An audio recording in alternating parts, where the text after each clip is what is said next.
예, 한국 작가의 대전환 토론회인데요. 예, 첫 번째 순서입니다. 한국 문학의 미래와 문학 정책에 관한 주제를 놓고 토론을 시작할까 합니다. 저는 문학평론가 이명원입니다. 자, 오늘 토론 주제를 말씀해 주시기 위해서 그 오창은 선생님께서 나와 계십니다. 안녕하십니까. 문학평론가 오창은입니다. 예, 그리고 토론회는 그 정은경 선생님 모셨고요. 예, 문학평론가 정은경입니다. 예, 최진석 선생님도 모셨습니다. 예, 문학평론가 최진석입니다. 예, 우리가 문학 정책과 한국 문학의 관계에 대해서 논의하게 된 것은 사실 문학을 창작하고 비평하는 것도 중요한데 창작과 비평의 기반이 되는 제도적 검토도 굉장히 중요하다고 생각이 됩니다. 자, 오창원 선생님, 왜 우리가 문학 정책에 대해서 관심을 가져야 되는지 좀 간략하게 말씀해 주시면 좋겠습니다.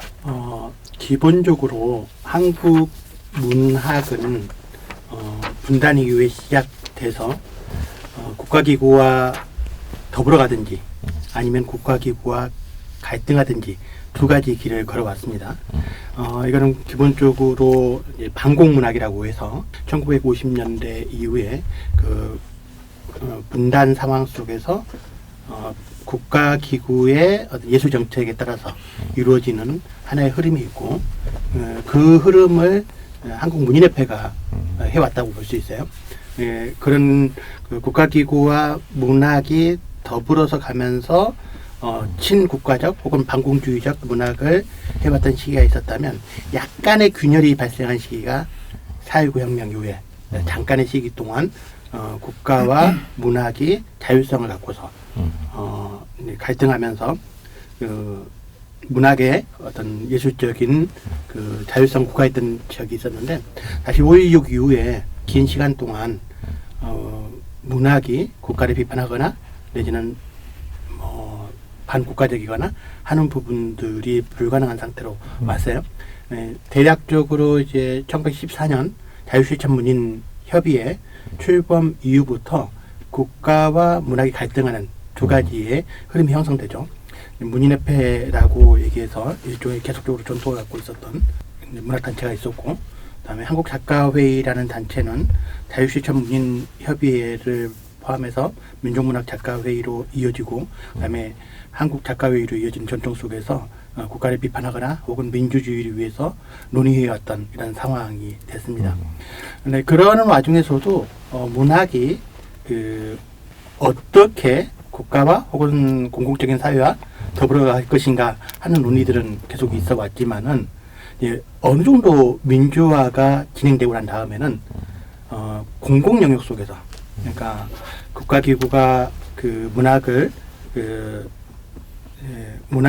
다루는 방식들 이런 부분과는 다르게 공공 영역 속에서 논의가 되면서 이런 국가기구와 문학의 관계가 새롭게 다시 사유되기 시작한 겁니다. 기본적으로 한국문화예술위원회가 이 역할을 했었는데 2016년에 문학진흥법이라는 게 통과됩니다. 이제 법적인 부분 속에서 이것도 민주적인 성과겠죠. 법적인 제도 속에서 문학진흥법이 통과가 되고 법 제정이 이루어지면서 문학 정책에 대한 것이 법적인 논의의 틀로 와 있으면서 그때부터 문학진흥기본계획이라고 하는 것이 의무적으로 국가가 만들도록 됩니다. 근데 이제는 정치 권력의 변화에 따라서 문학이 갈등하거나 혹은 같이 가거나의 문제였다면 이제는 공공 영역 속에서 정책적인 측면에서 법에 따라서 문학 정책이 만들어지고 그 1차 문학진흥 기본계획이 2018년부터 2022년까지였어요. 그리고 2차 문학진흥 기본계획이 2023년부터 2027년까지 5개년 계획으로 되어 있는 형태거든요.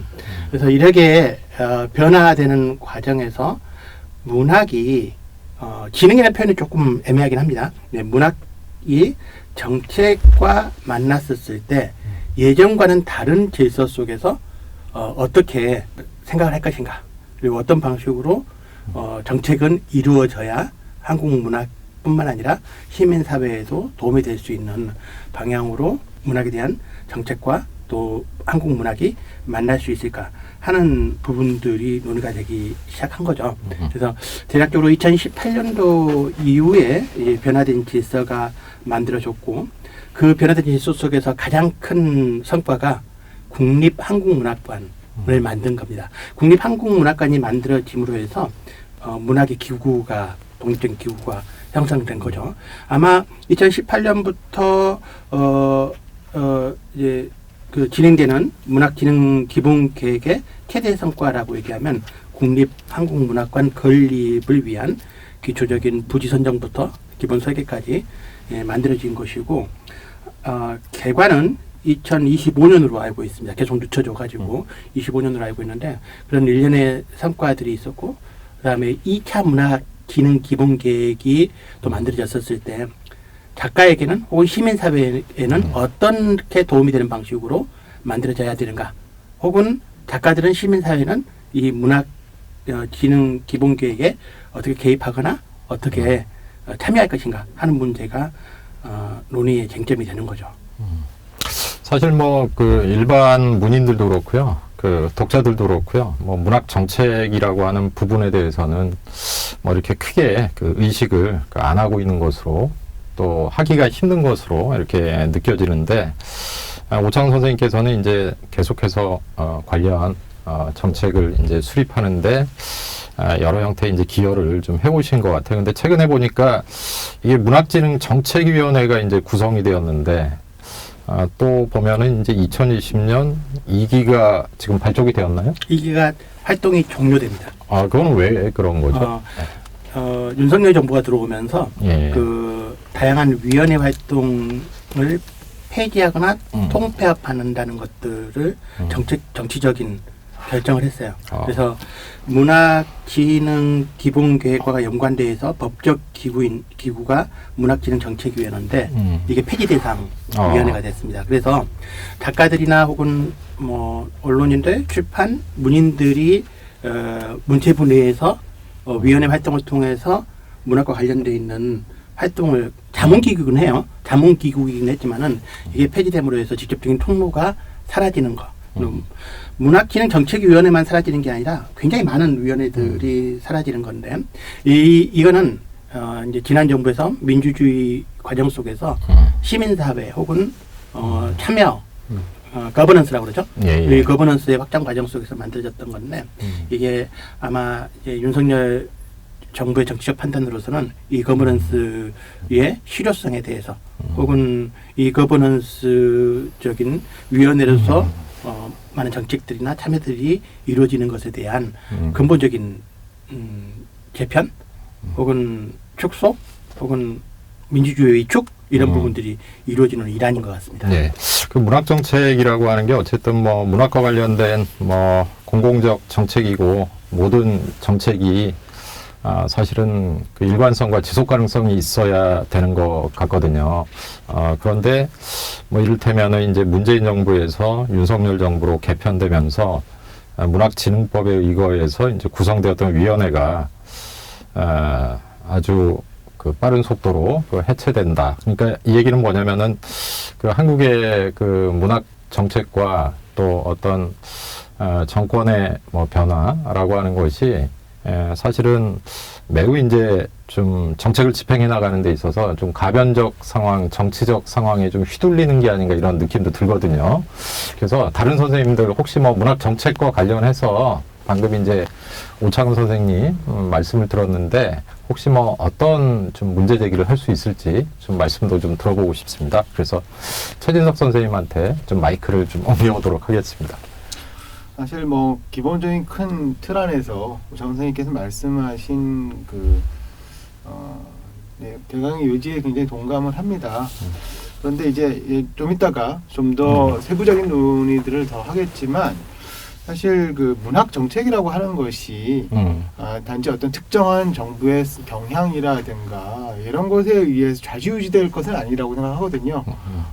문화라고 하는 것이 가고 있는 사회 전반의 어떤 공론장의 영역 그리고 교육 정책과의 연관성 이런 것을 봤을 때 사실 어떤 정부가 들어서든지 일관된 어떤 흐름을 유지하고 거시적인 안목 속에서 그것이 재편되고 보완되고 이래야 될 텐데 정부의 어떤 성향이 진보에서 보수로 또 나중에 또 어떤 식으로 바뀔지 모르겠지만 그때마다 좀 일관되지 못하고 이리저리 휩쓸려 다니는 것은 사실 그 비단 문학인들의 문제만이 아니라 사회 문화 전반에 있어서 그 대중사회에서 어떤 지식의 어떤 전달과 어떤 창조와 그리고 공유 이런 네. 지점에서 굉장히 큰 문제가 될 거라고 생각을 합니다. 그래서 어떤 특정한 정부의 어떤 경향성과는 좀 별개로 사실 문학 정책 자체의 어떤 일관성을 갖는 여기에 대한 논의도 좀 필요할 거라고 생각을 하고요. 그런 틀을 어떻게 수립할 것인지에 대한 문제 제기 내지는 문제의식 그런 것들도 오늘 좀 같이 얘기해야 되지 않을까 싶습니다. 저도 아까 말씀하신 것 중에 이제 문학진흥정책위원회가 곧 이제 폐지되고 더 이상 국가적 차원에서 문학을 논의하는 기구가 없어진다는 데 대해서는 조금 큰 문제라고 생각을 하거든요. 그런 부분들을 그냥 이대로 넉넉히 볼 것인지 아니면 어떤 다른 대안적인 통로라든가 기구 같은 것들을 우리가 따로 생각을 해봐야 될 것인지 여기에 대해서 좀 이야기하고 싶습니다. 예. 문학 정책도 뭐 문학도 자율성이 굉장히 중요한데 문학 정책도 자율성이 굉장히 중요한 것 같아요. 그래서 정경 선생님. 예, 저는 비단 그 문학 정책만이 아니고 지금 여러 가지로 이제 퇴행을 지금 목격하고 있는데 뭐 엊그저께 신문에는 저기 교과서에서 이제 섹슈얼리티라는 말을 네. 쓰지 않는다 아니면 재생산 그러니까 그 임신 출산 이 재생산이란 말도 쓰지 않는다 이런 기사가 나서 이건 도대체 뭔가 이거 사실은 국가기구가 이데올로기 기구인데요. 이게 문학 정책뿐만 아니라 사실 교과에서 어떤 이데올로기와 이념을 담느냐는 상당히 중요하잖아요. 근데 그런 것들이 이제 전반적으로 문학 정책뿐만 아니라 전반적으로 이제 뭐 민주주의도 자유민주주의로 쓴다라고 얘기를 하던데 이런 것들이 재평되는 과정을 저희가 이제 다 전면적으로 보고 있는 것 같아요. 그래서 이게 지금 어떻게 될 것인가라는 예 우려가 됩니다. 예. 사실 뭐 문학 이외에도 뭐 K컬처라고 해서 한류가 굉장히 이제 지난 시기에 세계적인 어떤 관심의 그 초점이 되었는데요. 좀 역설적으로 보이는 거는 이게 보수 정권이 등장을 하면 가장 그 위축되는 게 사실은 뭐 문학을 포함해서 좀 문화 영역이 아닌가 싶거든요. 자, 그렇다면은 그 한국의 그 문학 정책 지금 어떤 상황에서 어떤 목표를 가지고 접근해야 될지 좀 의견을 좀 말씀해 주시면 좋을 것 같습니다. 일반적으로 그 문학이 언론 미디어에 초점을 받는 시기가 정해져 있어요. 12월 달, 1월부터 12월 달까지. 언제인지 아시죠? 신춘문예. 뭐 신춘문예는 노벨상 문인들이 발표 때. 예, 맞습니다. 예. 10월에 노벨 문학상이 발표될 때 그때만 이렇게 반짝반짝 하면서 그 한국에서는 누가 후보가 돼 있거나 또 혹은 수상 가능성이 있거나 혹은 뭐 영국의 베팅 업체들까지 베팅한다 이런 얘기가 나오는 건데 이제 열망이죠. 어떻게 보면 열망인데 그 문학 정책이 과연 매년 10월 반짝이렇게 조명을 받고 그다음에 집중되는 관심 속에서 그걸 목표로 하는 것인가. 노벨 문학상 수상자가 나오면 한국 문학 정책은 뭐 1단계적 성공을 하는 것인가 하는 부분부터 성찰해 볼 필요가 있어요. 근데 이것은 아까도 말씀하셨듯이 K컬처의 영향이 있고 또 한국에 대한 관심이 많아지니까 그렇긴 한데 사실 문학이 매년 10월 노벨 문학상 수상 때 집중을 받는 것도 있지만은 다른 측면에서 봤었을 때는 한강의 채식주의자가 맨부커상 받았을 때 난리가 났잖아요. 뭐 이게 벌써 2016년이니까 오래전 얘기인 거고 또 이 연장선상에서 올해는 박상향 대도시의 사랑법하고 정보라의 저주토끼 후보 올랐다는 것만으로도 난리가 났었고 또 그 조남주의 82년생 김지영 뭐 일본에서 굉장히 많이 읽힌다고 이렇게 얘기를 하고 또 윤고은의 밤의 여행자들 김영하의 살인자의 기억법 이런 작품들이 해외에서 조명을 받았었을 때 오히려 한국으로 다시 오는 형태거든요. 한국 독자들이 많이 읽어가지고 화제가 된다기보다는 해외에서 번역 소개돼서 집중이 됐었을 때 오히려 다시 그게 한국 와서 베스트셀러가 되는 이런 형태여서 뭔가 좀 비정상적인 형태의 문학의 흐름이 발생하고 있다라는 거고 이거는 저는 이제 약간의 속물성이라고 생각하거든요. 외부에서 인정받았었을 때 우리가 빛나 보이는 것처럼 얘기하는 거, 비교 대상이 됐었을 때 빛나 보이는 것처럼 되는 거, 이런 부분인데 한국 문학에서 현재의 상황들 사실 많이 안 읽잖아요. 예전에는 연말 베스트셀러 목록에 뭐 1위, 10위에 문학이 굉장히 많이 있었잖아요. 근데 어느 순간부터 이제 밀리고 이제 문학 책들은 조금 더 밀려 있는 상태고 또 많이 읽지도 않고 예를 들면은 예전만 해도 뭐 좀 오래된 얘기지만은 뭐 이상문학상이라든지 뭐 문학상 수상 작품집이 나오면 관심이 있고 그랬었는데 그런 부분들이 변하고 있는 상황.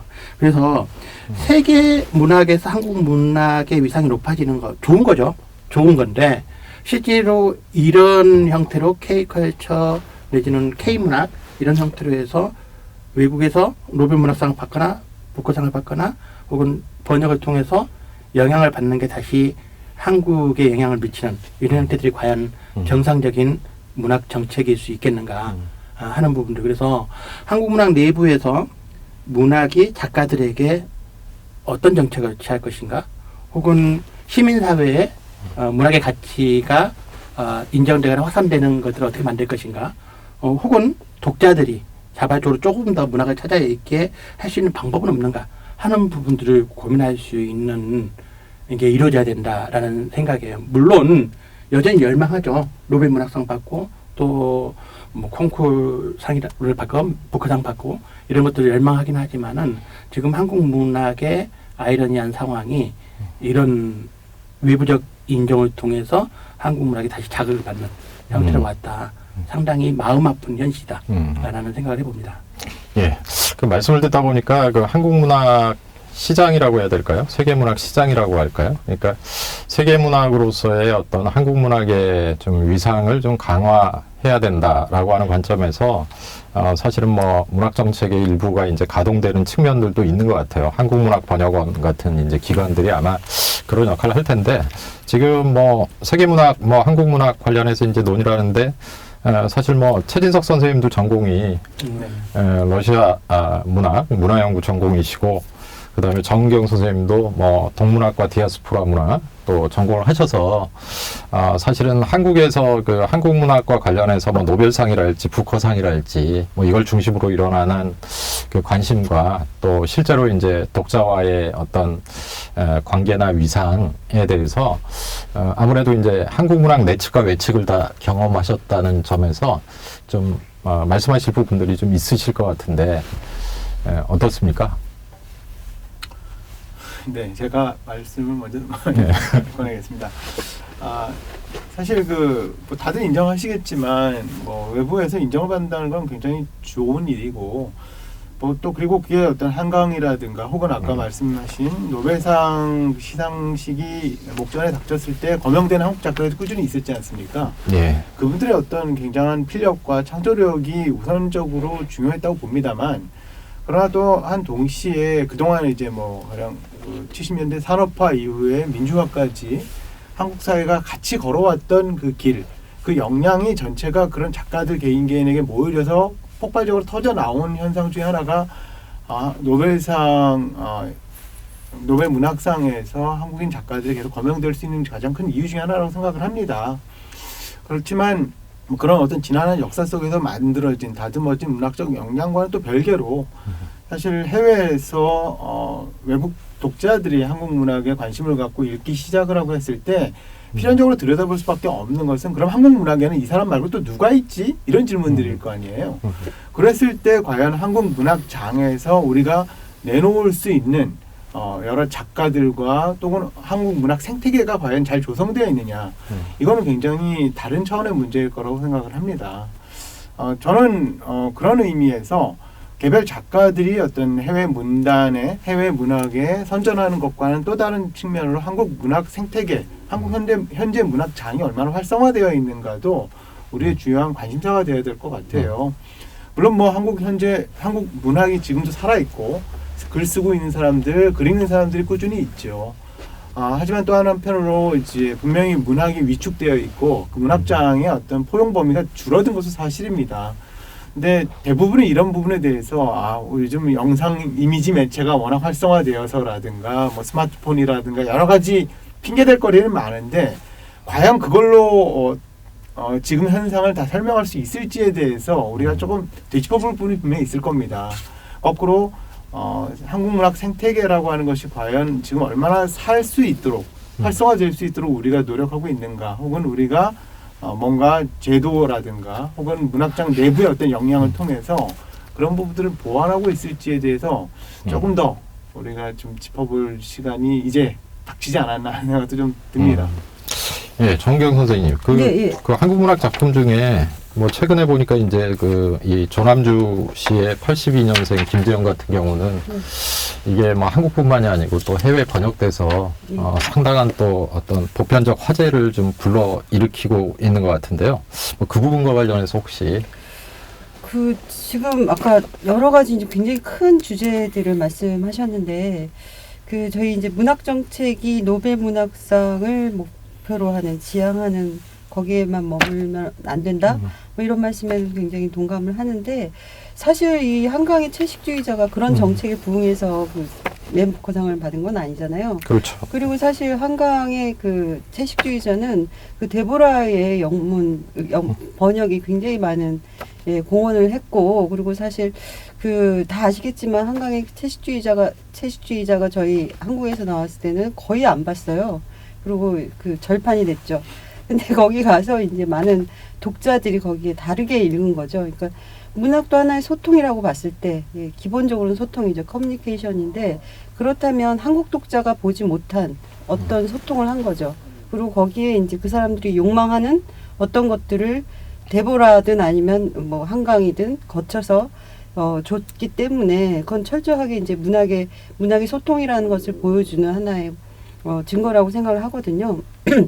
그리고 82년생 김지영도 마찬가지입니다. 우리나라에서 이제 뭐 미학성 가지고 논쟁도 있었지만 조금 거칠다, 미학적으로 부족하다라고 하는 그런 논쟁도 있었지만 사실 지금 아까 최진석 선생님께서 생태계라고 말씀하셨는데 굉장히 중요하다고 생각하는데요. 이 문학이라고 하는 폐쇄성을 넘은 그러니까 어떤 페미니즘적인 아니면 막 바뀌고 있는 역동적인 어떤 정념들을 건드리는 게 82년생 김지영이라고 봤을 때 이게 사실은 굉장히 중요한 소통의 장이 됐단 말이에요. 그런 것들을 통해서 이제 문학이 활성화되고 해야지 뭐 다른 맥락에서 정책적으로 그 문학장을 어떻게 해야 된다고 저는 생각하지 않고, 또 예전에는 뭐 이광수 시절이나 이때는 대중 신문 연재 소설을 다 읽었어요. 왜냐하면 그때는 영상이라는 게 없었고 문학이 중요한 소통 수단이었기 때문에. 그렇다면 지금은 영상이 더 증가 추세라면 그걸로 소통할 수 있다면 저는 해도 된다고 생각합니다. 그리고 다만 저는 좀 안타까운 게 나중에 또 이제 얘기할 기회가 있을는지 모르겠지만 문학을 너무 픽션의 영역에만 머물게 하면 이게 더 큰 문제다. 그러니까 더 고립시키고 더 전문화시켜서 문학은 시, 소설, 비평이야. 뭐 이렇게만 두는 것들이 오히려 위축되게 하고 전문화시키는 게. 그래서 이제 사사키 아따루의 잘나라 기도하는 그 소설에서도 문학이 다시 예전의 논픽션 영역과 과학과 혁명서와 기타 등등 리터러처라고 하는 문해, 그냥 문헌이라고 하는 걸로 돌아가야 된다고 얘기를 했거든요.